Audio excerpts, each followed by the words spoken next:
they're driving the narrative in terms of what happens. So if Draymond fouls somebody hard or he punches somebody, he's telling his side of the story, but no one's asking him questions from a media perspective. So do you think that hurts just the overall, I think, sports landscape and the fans in the end when that's true. We get to hear the athletes maybe first person account, whether it's Travis Kelce or Draymond Green or Angel Reese.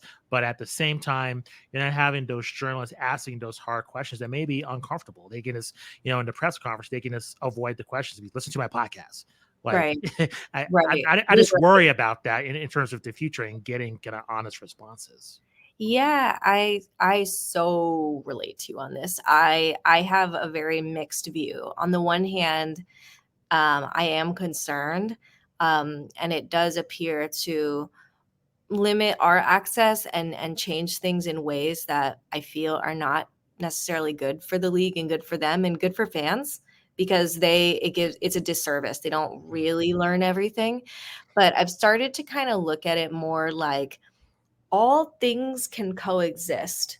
I can listen to Angel Reese podcast and really enjoy it, but I know if her agent ever says yes to my request, the story would do it justice and it would be really interesting because what you lack in first person interviews, whether it's an athlete pod or an Instagram post, is the myriad of voices all around them.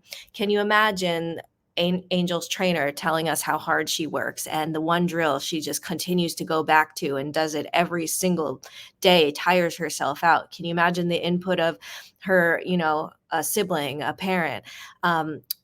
Their things offer something valuable and good and it's enjoyable, and our things offer something good and valuable and hopefully enjoyable.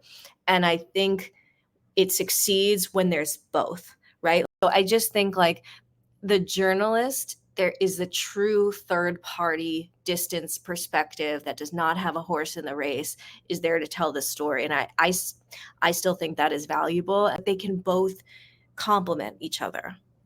So you think they can both, coexist?